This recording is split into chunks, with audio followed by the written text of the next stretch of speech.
just yet. They chose their king, their power was met, but we don't answer to Ottawa yet. No crown gave us what we've earned, just dirt and fire and lessons learned. Now the ground it shakes, the steel it groans, and Alberta walks alone. We ride sovereign steel through fire, through frost. We ain't the last, we're the line they lost.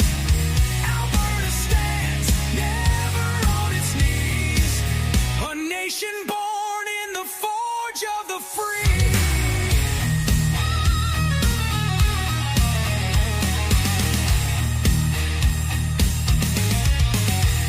From the rigs to the rails, the crops to the code, we lit their streets, we bore their load. They laughed at pride, they mocked the West, but freedom don't die, it just waits for the test. The cowboys ride, the farmers rise, 5 million strong under open skies. No leash, no lie, no foreign throne. This land is steel and it stands alone. We ride sovereign steel through fire, through frost. We ain't the last, we're the line they lost. Alberta stands, never on its knees. A nation born in the forge of the free.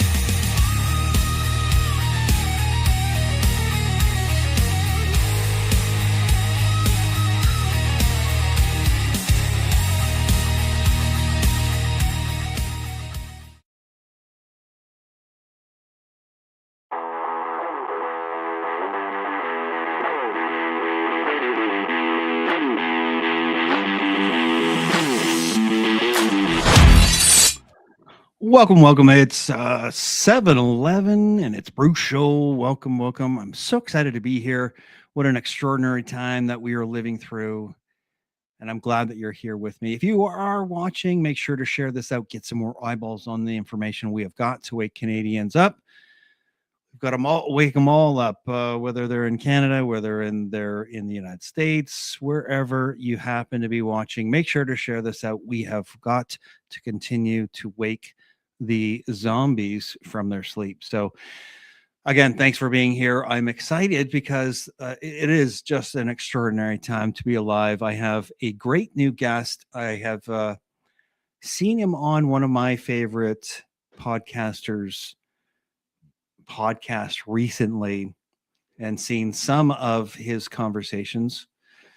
Seems like we might have something to talk about. He's a bit of a libertarian from what I can tell, and has some views that might be interesting to hear about. I'm really looking forward to having this conversation.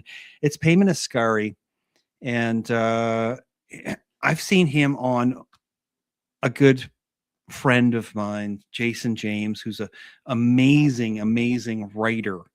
And, because I do my own show, I don't get a chance to watch his on a regular basis, but I love the work that guy does. So anyway, I saw him on there. I thought, you know what? He seems like a very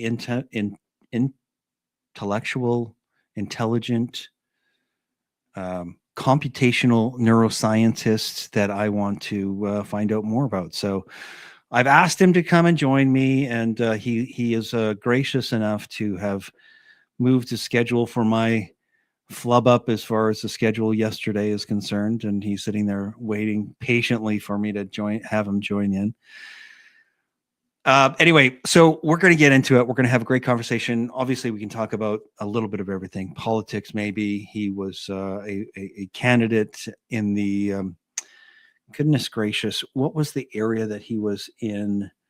I think it was West Vancouver that he ran as a PBC candidate. Anyway, we're going to get into that here very shortly. I always like to talk about local businesses. I think it's really, really important that you support mom and pop businesses, local businesses, the like.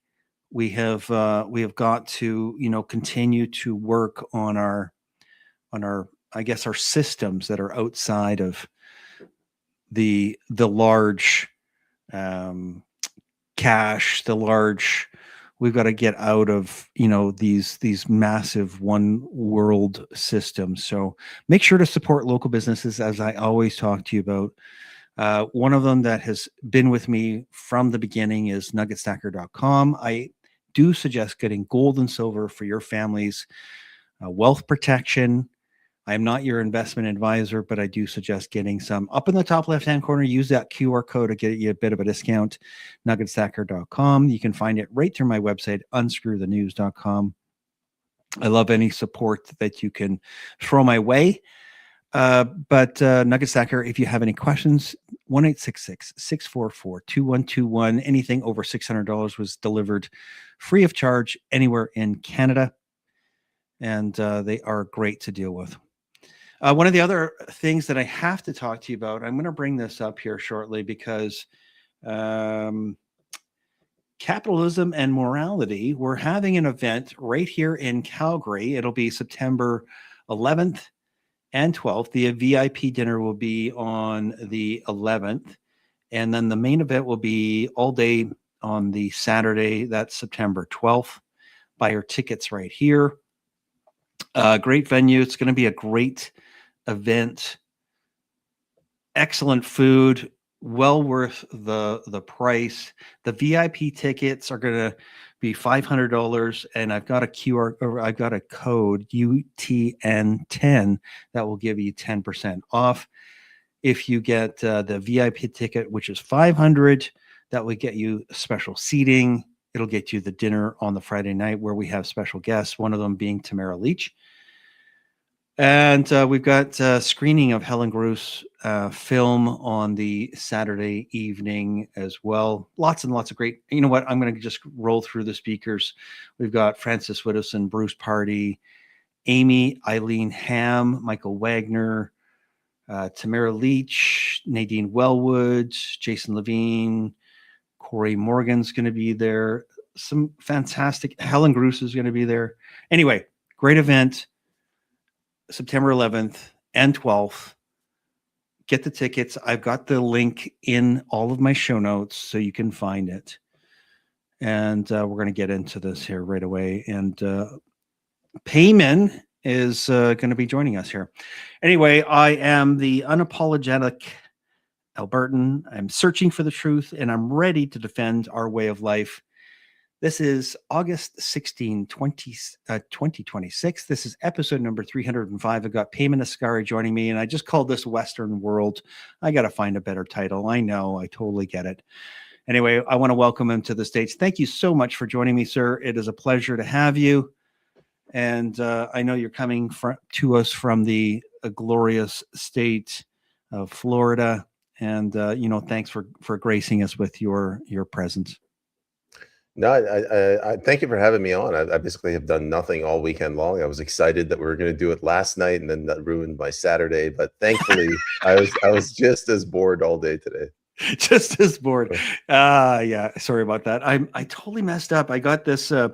I finally had got an opportunity to get Mitch Sylvester on, and then I totally messed up and had to bump Peyman Askari to Sunday. So again, thanks for being here. I appreciate you putting up with me and my paper calendar mess up. That's what it is. It's completely because I have a paper calendar. I like to use paper and pen. So shoot me right now. But anyway, I'm glad that you joined me. Do you mind just giving everybody a little bit of a background? I know that you came to Canada as a child from Iran. And one of the things that I really liked that you were talking about at this capitalism and morality that you did last year in Vancouver was a little bit about life in Iran versus life in Canada. Do you mind just touching on that a little bit so to give everybody a flavor of, who you might end up being? Yeah, I was born in Iran in 1983, And at the time, there was a war waging on, started in 1980 between Iran and Iraq. It would continue on until 1988. And the speech I gave at the Capitalism and Morality Conference, I said, there's bombs landing outside, but my mom had to call her brother, so my uncle, to come in and protect her, to keep the house safe. My dad was nowhere to be found because he had to go out and make money. This is a completely different mindset than what we have here in the West. You know, like, money is absolutely guaranteed. Worst case scenario, you go work for the government, or I don't know, they shower money down upon you, like with Serb Siva. Oh yeah. And also, like, you have law enforcement everywhere here. So if you damage somebody's sign at a protest, somebody calls a cop that's always around.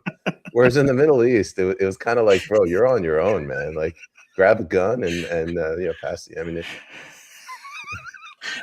I've heard stories of other places, and we do really have this a soft lifestyle thought, really soft. I see it all day long, every day. Peyman, is that people just cannot, for the life of them, take accountability for themselves, because they've become so soft. Because we have ambulances, you can just call this one number, and they'll send somebody over, and they'll take care of you, your boo boo, and they'll take you to the hospital. And like you said, you can call the Gestapo, and they'll send over somebody to make sure that your Palestinian flag is still okay at City Hall, or whatever the case is. It's I don't know. We the cycle. The hard times create strong men create good times create weak men create hard times. To me, it feels like we are in the bottom of that circle, where we have created the best of the world, the best of everything, and really, we've just created such weak people. Yeah, we are definitely at the end game, and I pray to God it's the end game. Can you imagine if there's going to be yet another cycle of people that are even weaker than what we've become right now? I don't even want to imagine that. Like, people just walking around in these e-scooters, or just rolling around. Everyone's fat. You can't look at people, or you're offending them. But Canada wasn't like this. There's a video circulating around for Vancouver of the early 90s where this one white guy, his face is bloody, and the journalist is like, "What happened?" He's like, "Well, there was some people protesting against white culture, so we beat the crap out of them." That was Vancouver in the 90s. Oh my goodness. Okay, so you're not in Vancouver currently, but I mean, you still must have some sort of ties to BC. But apparently, you're escaping. It really has fallen apart. Tell me what is going on in BC. I mean, I have this big chunk of rock in between me and the cliff that BC is falling off of. But I talked to I've had Dallas Brody on before. Obviously, she's a little bit more level-headed than most people out in politics in BC. I really like having a discussion with her. And Jim McMurtry, I've had him on, obviously, talking about the fake 215 clay tiles underneath the dirt over in Kamloops. But oh my gosh, what's going on with EB, or what is happening in BC? Like, how did that get so bad? So let's distinguish between. I always shit all over BC. Like, I just say it's the most communist province. But let's be clear. Sorry for the flies buzzing around. Let's be clear. It's not all of British. We don't have flies here, by the way. I mean, I'm right next to it. It's such a great place. I can't go anywhere with short sleeve shirts. It's not BC. It's the Lower Mainland. So that's Vancouver, the surrounding suburbs, and Vancouver Island, which is like ground zero for leftist, libtard communists. Oh, it's Purple Hair City out there. Oh, it's horrible. It's absolutely. I don't know how that happened, but there used to be a nickname for Vancouver. They used to call it Lotus Land, like land of the lotus eaters. Right. And something about the West Coast they have, I don't know if it's resource abundance. I don't know if it's like because when you're close to a body of water, it regulates the temperature so you don't get those like freezing tundra cold. Right. So you're not in survival mode. It's like I remember I was in Thailand and I was on a trip with this guy. He's like, yeah, when I was in the military, it was very difficult. They would drop us off on an island and we had to survive there for 3 days, weathering, the environment. I'm like, what environment? You're in Thailand. Like, come to Canada. I'll show you environment. I think it's the same with BC. Like they don't have that same survival need. Well, you're absolutely right about that. Let me see. What was the example I was going to give you? But I've always thought about, homeless people, and we've got the strongest, the toughest homeless people. I mean, living in Canada, wow. I mean, you could be in Florida, you could be in Kelowna, and you could actually, not lose a limb for the most part because you don't have minus 35 for a week. So I could see that. And I also always thought about Hawaii too. So I think that was a big part of why Albertans, or, maybe Western Canadians, they work hard. They have this sort of mentality where, okay, if I don't work hard in the spring and the summer, then I'm going to fucking freeze in the winter. And my kids will, they won't have any limbs left because they'll be sitting out on the street and they'll just be a limbless kid. I think it's partly, it has to be something to do with the climate. It also probably has to do with the proximity to Ottawa. So the Western provinces were a little bit more fortunate. The sort of Laurentian elites that ruled the Dominion with an iron fist for, I don't know, 100+ years. They didn't have as much of a grip on the Western provinces. And British Columbia wasn't always this bad. They had business-minded premiers up until a point, and I can't remember who the premier was, the last good one, and maybe it was Van der Zalm. And then after that, you got a succession of either Liberal or NDP premiers, and they moved away from the concept of government being there to facilitate commerce and trade amongst productive members of society to government like taking care of you. And that is a negative feedback loop. And the end result is what we have in Canada, where 25% of the GDP is directly or indirectly public sector. God, I mean, you mentioned it before, and I've talked about this myself, is that, government jobs are just ballooning. They continue to say how we're growing the economy and there's more employment, but I say, oh yeah, out of this side of my mouth, I say, well, yeah, because you hired 10,000 more people to work in the federal government. They were probably wiping, the other person's ass. That was their job, is to make sure that, the other people sitting at the office, they don't have to get up and walk away. They can just, sit there and dump right at their desk. Oh my God. Why am I going there? I could talk about this for hours. There was the very, very fierce warrior in British Columbia. Her name was Corinne Maury, and she fled the country. She tried running as an independent. The BC elections, BC ruined her life, so she's gone. And she investigated the BC Nurses Union. They had some sort of collusion with the government of British Columbia, where I'm making these numbers up. The government's like, okay, this year we're going to give you 100 million, next year 200, the year after 250, the year after 300 million, and thereafter every year we're going to give the BC Nurses Union $300 million. And the whole purpose was to increase, I think it was called nurse per patient ratio. So yes, you give it to the Nurses Union, they spend more money, you get more. And then she investigates, and the overtime actually increased. So the ratio went down. Right. And her theory is that all that money just went into useless bureaucratic jobs because it looks good on paper. Wow. Well, it's not unlike,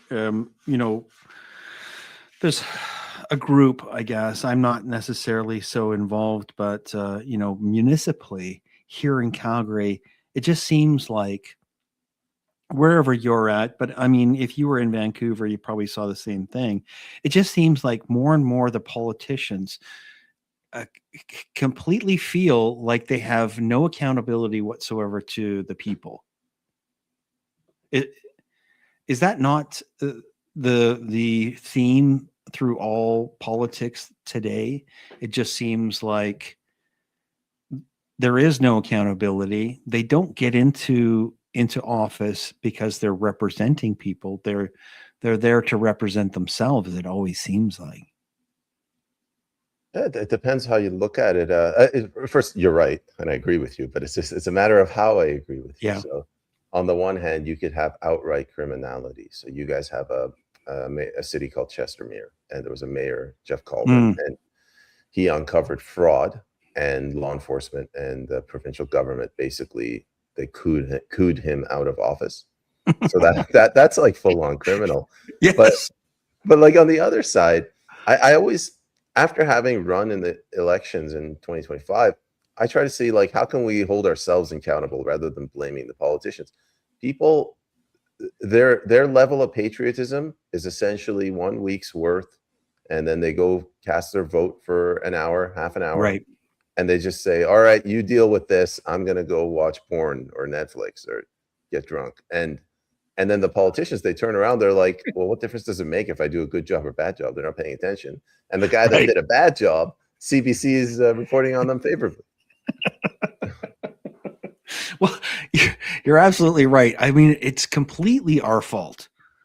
Having a discussion with Mitch Sylvester last night, I thought the guy, I don't know if you know him that well, but I really thought he is dialed in, and he doesn't sleep. Well, he says he sleeps well, but the guy just works 24/7 on the project of independent Alberta.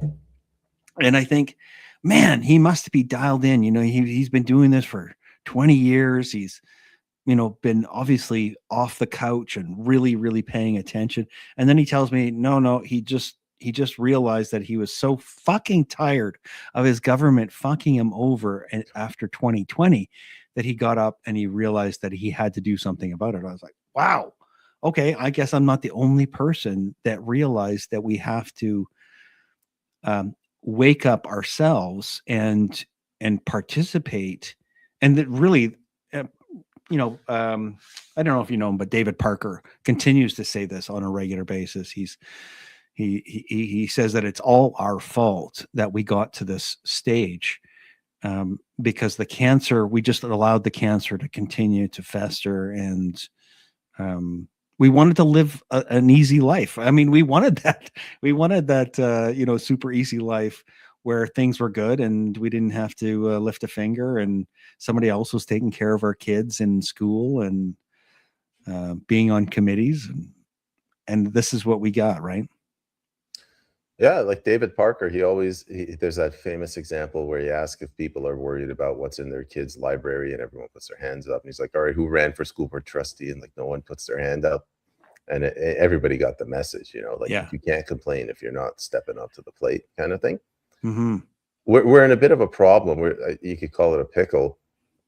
So many people stepped up to the plate. So many people put their name on the ballot, and they got just completely taken out, and they left the country. That it's almost like a brain drain.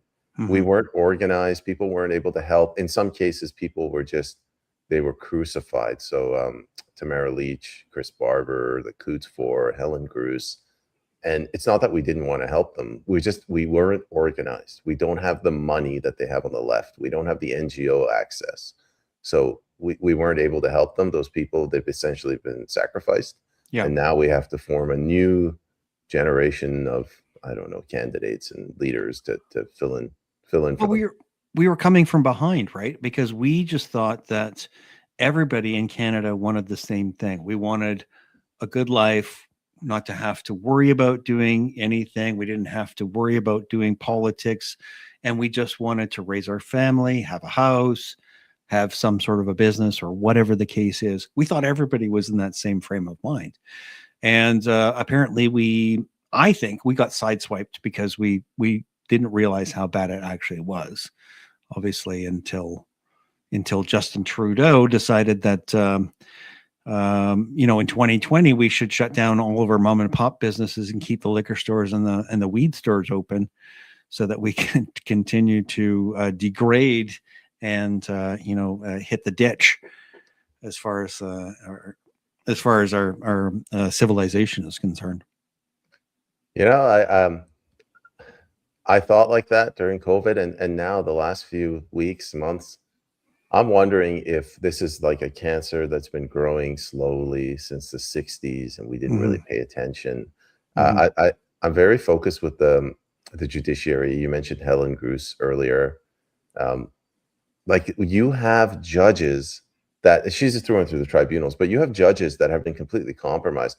To capture the court system takes a very long time, Right. and we've permitted this to happen through the law schools. And I mean, we have no one to blame but ourselves. I get what you're saying. As a conservative, what you really want to do is you just want to be a productive member of society and want to be left alone. But the bad guys, they don't care about that. They don't look at that and reciprocate it in kind. They're like, we're going to exploit these suckers. Right. Yeah, and they have. Um, but again, going back to your point, you're right. It really is much farther back. It's just that it was a slow creep, right? Until 2020 hit, and then we all had a chance to sit and research during lockdowns, and we still had our computers, and we could do a bit of research and found out, hey, this doesn't seem right. This doesn't seem reasonable. I mean, a democracy shouldn't be locking us up if we're healthy people and keeping us from the sunshine, and and keeping our kids from going to school and masking up. I You think it know, woke up a lot of Canadians, but not it's enough. it's it's been really dark times since 2016 with Trump when he got in. It went from Cambridge Analytica to you could see that they were moving in on Facebook principally. They did an ad, hostile ad attack campaign, and he finally bent the knees, like, all right, well, I'll censor whatever you want. And then 2020 happened, not just with COVID and the lockdowns, but with the election, whatever you believe. I'll go to my Yeah, grave believing that it was stolen. 100% it was. And then Trump gets back in, and I'm glad you agree. And Trump gets back in, and the way I tell the story is he defunded USAID, and the left was scrambling for a while. And we still had this hatred of Trudeau, and we still had this, reverence, at least in Canada, for Trump, as Yeah, he's the good guy. Trudeau's bad guy. Trudeau's gone away. Carney's kind of managed it better. He's not the same villain, at least appearance wise. And somehow the left, I think, managed to attack Trump during the Iran conflict, yeah. and now the right has been balkanized. And I just see people that they have terminal Trump derangement syndrome. They're all fighting with each other. There's nothing resembling unity, and I don't know how we get back, get the gang, get the team back together. I have to say I don't agree in regard to Carney. I think that he was the puppet master all along from 2015. Really pulling the strings for Justin Trudeau, and he was. I think he was really the architect behind what we saw. We definitely saw it during the convoy. I mean, he was the one that was making a decision to shut down bank accounts, and now we have the foxes in the henhouse, and now he's I don't know. He's not doing anything that I can see that's actually for the benefit of Canadians. Last I checked, there's a lot of forest fires that are happening. Um, Canada's really up. There's a lot of turmoil, and he's off in Italy doing something. I mean, God knows what. I don't know as far as infrastructure. There's certainly nothing being built. He said that he was going to obviously make build Canada, and we were gonna support each other. Well, that's certainly not happening. As far as a deal here in Alberta, we were supposed to have an MOU that was going to get us a pipeline quickly. Well, we have to increase our carbon tax. I think it's some godly amount before 20 years before we'll even have a pipeline that's pushing any new oil and gas to our markets. So I don't see them very favorably. No, I agree. And whenever I say this, whenever I say he looks like a good statesman, people get upset. And I gotta clarify. Yeah, he does look good. Yeah, I'm starting to feel sorry for Trudeau. Like it feels like they made him play the game of prime minister on hard mode, and then Carney comes in and he just changes the mode settings to very easy, right? So Yeah, like yeah, yeah. he's going to Alberta and it just derails the referendum through the court. Nobody really says anything. Uh, Smith, she's like, "Don't worry, I'll bribe you with this pipeline," which is the complete disaster. But anyway, like it's the Yeah. appearance of a pipeline. EB, the evergreen communist, he doesn't say anything. He's like, well, it's a federal jurisdiction, so we're not going to oppose it. When was the last time communists actually gave a damn about jurisdiction? So yeah, he's a terrible guy with Brookfield. They're just buying up the country, but he comes out and he makes concessions, like that concession he made where he said we're not going to hit our climate target, climate targets for whatever 2030 or anything. Like I'm just looking at that. I'm like, well, okay, well, the Conservative Party of Canada is just screwed. I mean, he just took a whole bunch of voters, and you know how Canadians are. Mhm. They don't really look into these things. They're like, oh yeah, I really like that guy. I think I could vote for him, and then their elbows go in the opposition. That was the most absurd thing, but it worked. It worked. I just don't understand. I just I It was like laughed. COVID all over again, you know, like It was. it was COVID. You're killing my grandma, so you're bad. And then it Right. was Ukraine, Salva Ukraine. We got to send all like 75% of our armaments to Ukraine. We That's got to right. seize assets of Russians. I'm like, guys, that's racism. They're like, shut up, Peyman. So that was another mass formation. And then I was in the room with these zombies. I was like, hey guys, this these guys have been in power for 10 years. They've ruined everything. How could you keep voting for them? But they just said orange man bad, like a zombie army. That's right. I mean, it was directed back to Trump, so that he was the villain. Speaking of villain, I found a picture of Mark Carney here. I just got to bring it up. You've seen this guy? Looks like Burns? Mark Carney. Yeah. It looks better than Carney. Yeah, probably more trustworthy too. Oh my God. Every time I see him, I think he's Mr. Burns for sure. He's a horrible public speaker too. The filler words. We have to change the interest rate. I'm like, how the hell did this guy become a central banker? Well, he's a central banker. He's in behind the scenes. I mean, he's pulling the strings at the bank. I don't know if I guess banking's a different world. I didn't grow up working in a bank, and I don't know if you did, but maybe it's a different animal. I mean, there's a reason that you don't put bankers in positions like elected office, because they can't speak, in lay terms. They can't speak to the average person. So I don't know what the powers that be were thinking when they installed Carney, and it was an installation. It was not an election. Well, I mean, it was essentially a WEF. He's the captain of the WEF, or the Davos crowd anyway. Without having Klaus Schwab here, he was the next best thing, because we've penetrated the cabinets. And there's Carney, penetrated the cabinets.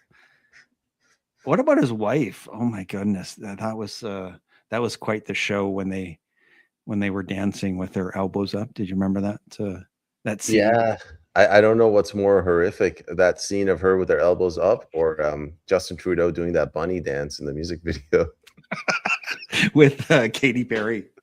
Yeah, it's just they're on the beach, and I was looking at the pictures. I'm like, are there any sharks in the background? Like, it just all it takes is one shark. It would be nice. I'm just going to bring this up and show our viewers. This is Peyman's podcast in lay terms.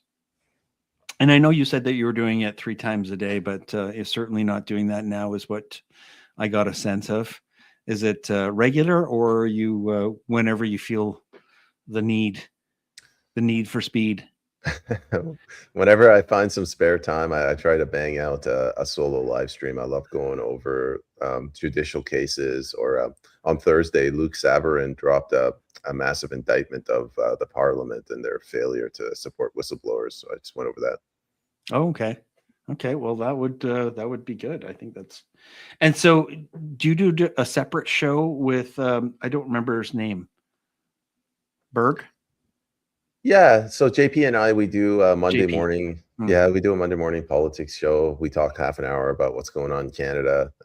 He's more reserved. He can be more professional. I just start dropping F bombs, saying, F this guy, F that guy, F everyone. They're all in on it. Okay, so I was pulling up, and I wanted to get your take on Bill C9, and you were mentioning that the JCCF has already heard from some people that are being arrested. Can you expand on that a bit? Yeah, John Carpe did an interview, and he was talking about how the police started going door to door to people based on posts that they've made in 2025. Now, I don't know what the post is. I don't know if they said, Sure. shoot the prime minister in the head or what, something egregious. But the thing is that it was from 2025. Yeah. So I thought that they would wait for this to get to the courts, and how judges, they weasel their way in. They say, well, it was, the post was made in 1776 or whatever, but it's on a server today. So we're just going to twist this into origami and say that it's acceptable. But they just rammed it through even without that. So did you hear anything? I mean, I haven't heard this at all. That was the first time I've heard that there was potentially already some people that were being approached. I know that he had put out a post in preparation, asking people if you got questioned or if they came to your door, that you could reach out to him at the JCCF. But did you hear much else about that? Because that is a little bit scary. I mean, obviously, in the position that I'm in, they're probably going to be coming after us first and foremost, the people behind the mics. I've heard a lot of things. First of all, the moment that bill passed, there was a lot of people with heightened anxiety. So somebody, 3-4 accounts get locked on X.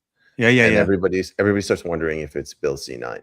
Yeah. Maybe it is. Maybe it's a coincidence. But the fact that you're freaking out, it's like if you're in Nazi Germany and you hear footsteps outside and you go hide in your closet, and the footsteps happen to be somebody playing soccer, that doesn't make it right. You're still freaking out about the Gestapo showing up, right? That's right. Yeah. So I'm not saying Canada's a Nazi country, but the parallels are there. So but it is. I mean, sorry. No, I know, but people get triggered when I say that, right? So I have to make this. It's like a struggle session where I have to say, we're not goose stepping yet. So I acknowledge that. I had another friend, Remy, the remanded. He's one of the only people that's looking into the fraudulent or suspicious activity around the BC elections of 2024. Yeah. And he put where they were taking the ballots home in their cars and that sort of stuff? That's totally normal. I mean, you don't take your ballots home as you're from your local election office? I do it all the time.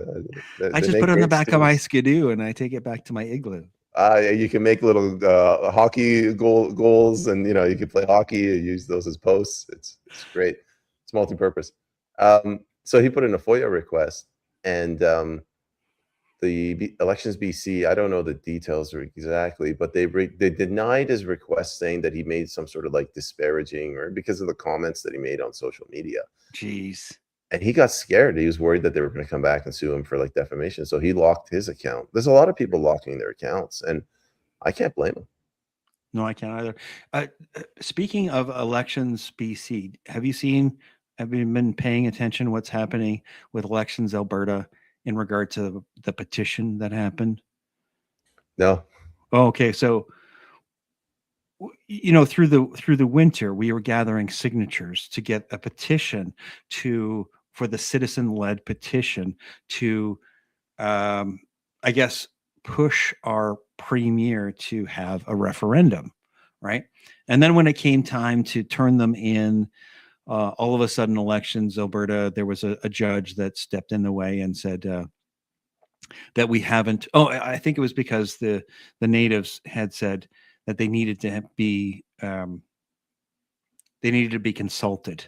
The duty to E- consult. Yeah. yeah, even though it's a citizen-led petition and had nothing to do with the government, they wanted to step in the way. So then the judge put a stay on it and wouldn't allow us to even count the petition. They wouldn't allow the information to be transferred from Elections Alberta to the government. So they couldn't count it. They couldn't, transfer the information.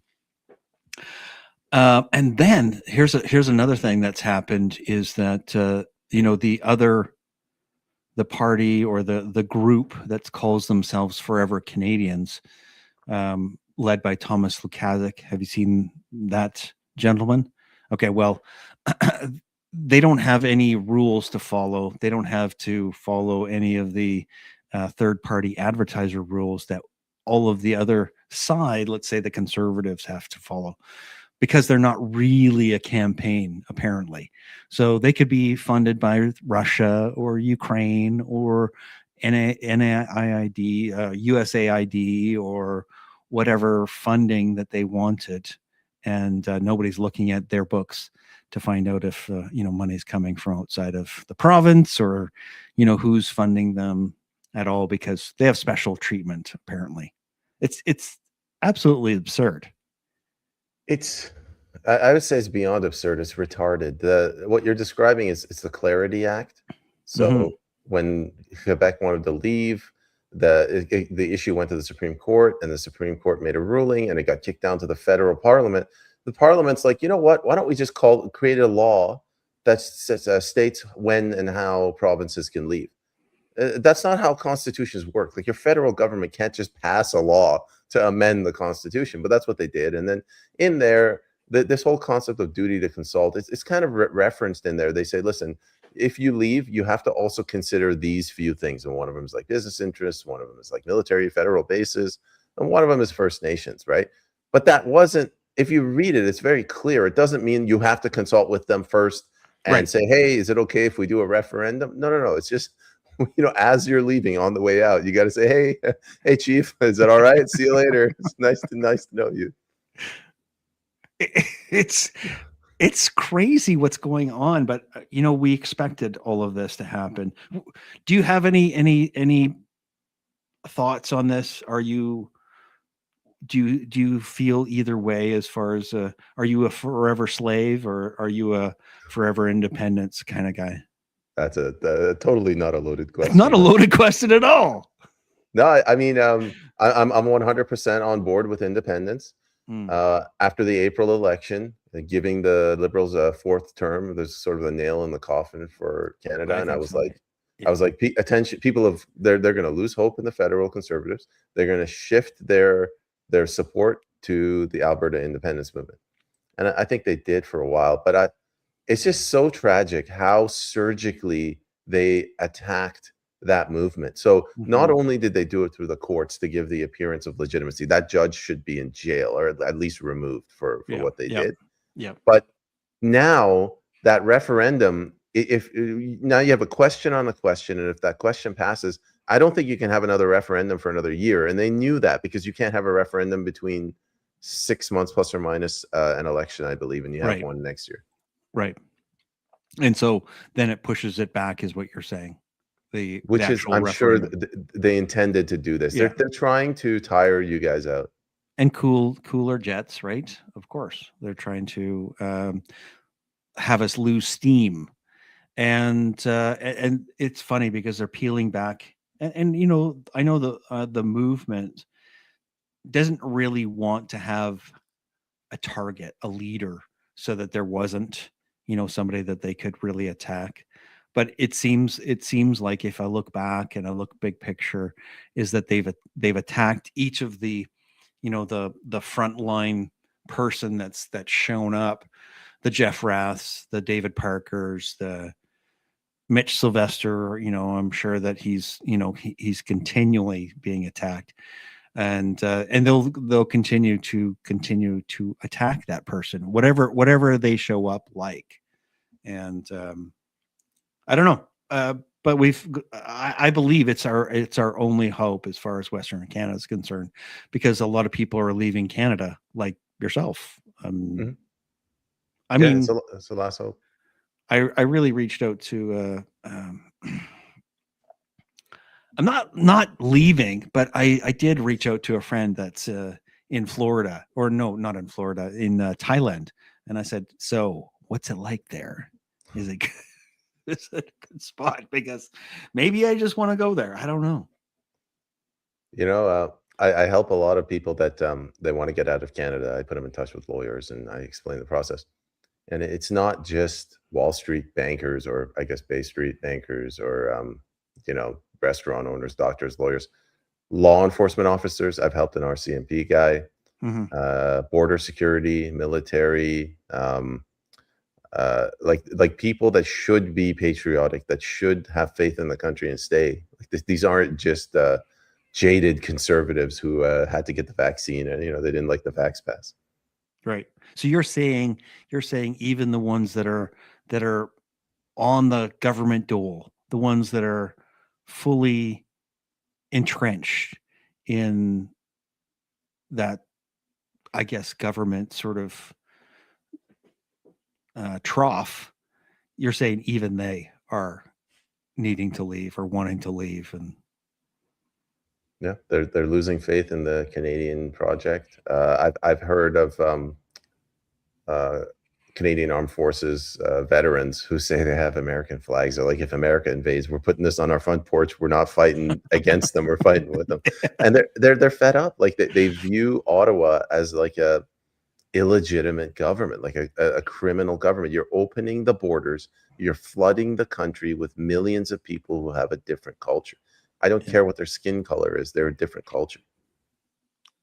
Well, uh, you know, they call you racist anytime that you say anything that's not agenda approved, Mhm. and I've worked it out to this. I'm tired of them bringing in stupid people. Like, if you want to bring in the best and the brightest, and they want to have, their business and open a doctor's office, or they want to open up a car shop, like an automotive shop, that's great. But from what I can tell, the vast majority are the bootlicking ones that are looking for a handout and want a free life. They're looking for the greatest things that Canada can offer, and it's not opportunity. It's a free handout, is what I see. I could be wrong, but No, you're right.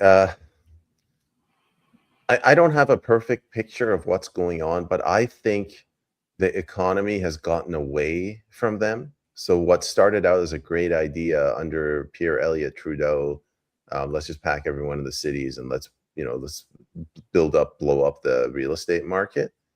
Now we don't have anything. Like our only industry is housing. It right. just it's a Ponzi scheme. Let's call it what it is. And businesses are struggling. They can't afford to hire people, but they can't afford to not hire. People need A&W or whatever. Yeah. So the only solution is to bring in essentially a slave labor force. So you're bringing in these slave labor employees that work for less peanuts.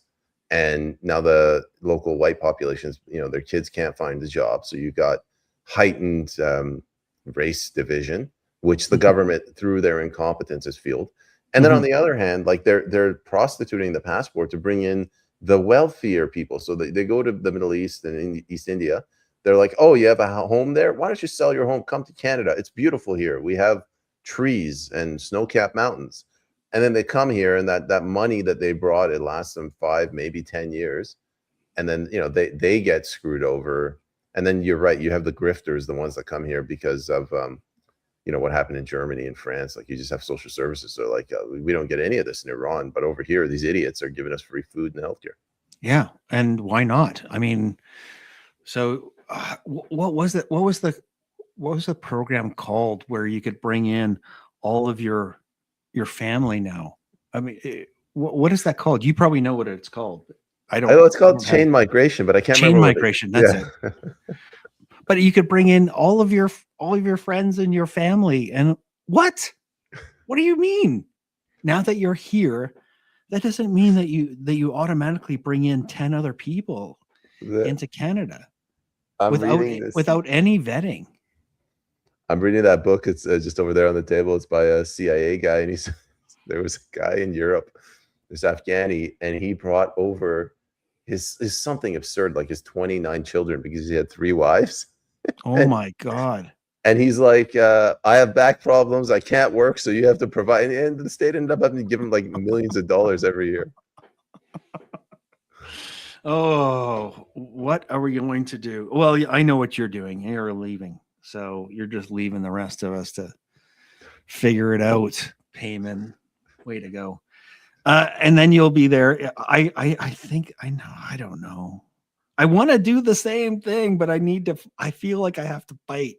I feel like I have to stand up for Alberta, but I don't know when to Alberta vote. still has some hope. I'll just leave you with this. A delegation from Quebec went to Alberta when this referendum thing was starting, and they were giving him advice on what you need for a successful referendum.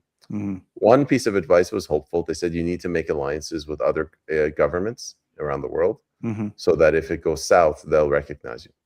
The other two, not as much. One, they said you have to have an agreement in place with the First Nations because they torpedo everything in Canada. Right. Like it's just driving me nuts since I came to Canada.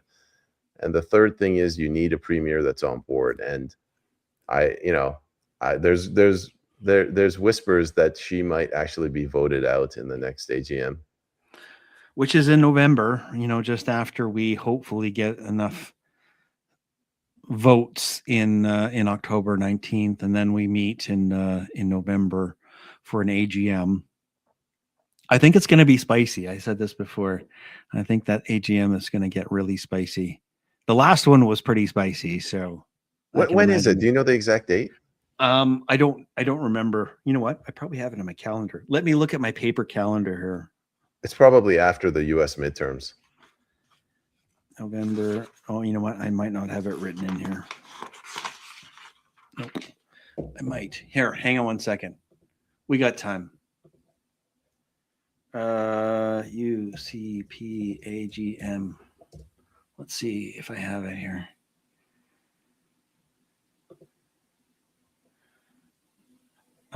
There it is. And drum roll, please. Let me see if I have it here.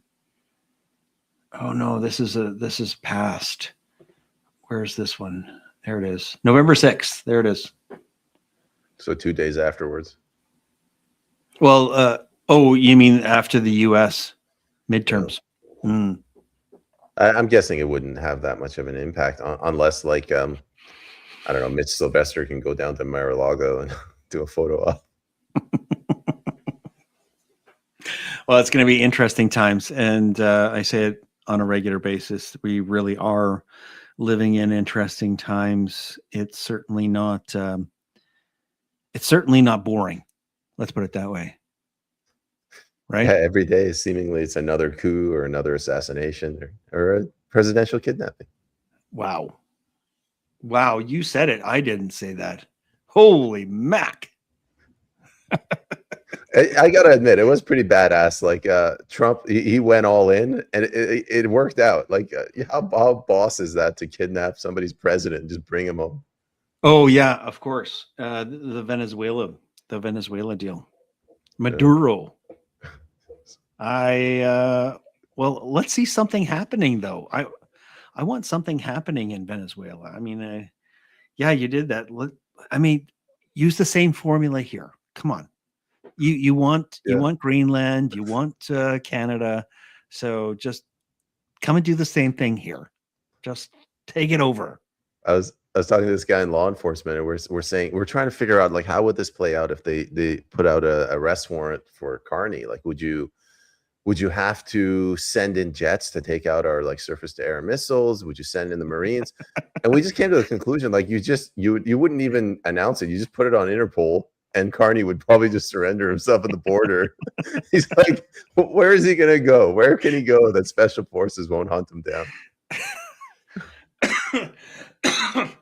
And he's the antithesis of a hard-nosed negotiator. So he'll say no to CBC. He'll say, I'm gonna run for the hills to CBC. CBC will then, put that out onto the airwaves. And then he'll run over to Mar-a-Lago and say, no, I'm here. You can have me. So put him in chains. Put him in chains. Well, Peyman, this has been really interesting. I really appreciate having the opportunity to talk to you. I know that we're going to have probably a lot more to talk about in the next little while as things continue to steam forward as far as this one world government and the decay of Canada, and perhaps the wonderful walls that you guys are going to build around Florida so that you can keep all the Looney Tunes out. And I've considered Florida too. I mean, I think what Albertan hasn't considered Florida in the scheme of things, but wow, we'll have to keep an eye on whatever else is going on. I appreciate your time. No, thanks for having me on, and I always enjoy these conversations. So if you ever want me back on, granted, I might have to pay you to let me on, but I'm always open. Well, if you're paying Jason James, then maybe we do the same thing. It's just maybe it's an Alberta thing. All right, man, but I'm running low here. All right, I'm going around paying all these people to make me feel important. Well, I appreciate your time. Thank you so much for being here. I look forward to our next conversation, and sticking around in Florida, or are you doing trips to the Great White North anytime soon? No, I got to legally stay here. I can't leave the country until my application is finished processing. But I don't know if I'll stay. Yeah, I might go to it's not redneck enough for me here in Florida. I might go to Idaho or something. Head over to Louisiana or Kentucky. Yeah, that's right. Well, thank you so much. If you don't mind sticking around, I'm just going to say goodbye to the audience, and God bless you. Thank you so much for being here with me tonight. Cheers. It's nice to have you. All right, you guys, if you're still watching, make sure to share this out, get some more eyeballs on this information. And don't forget, Capitalism and Morality coming up September 11 and 12. We have the big event for Alberta Prosperity Project coming up August 29th in Edmonton at the legislature at 1 p.m. You've got to bring your dog, you've got to bring your kids, you got to bring everybody to that event so we can pack the legislature. August 29th, 1 p.m. And like I always say, let's stay sane together. Keep your head on a swivel. This is Bruce, and I'm out of here. Thank you so much for watching Unscrew the News. I appreciate your participation in freedom in Canada. Share this information and help others to wake up. God bless.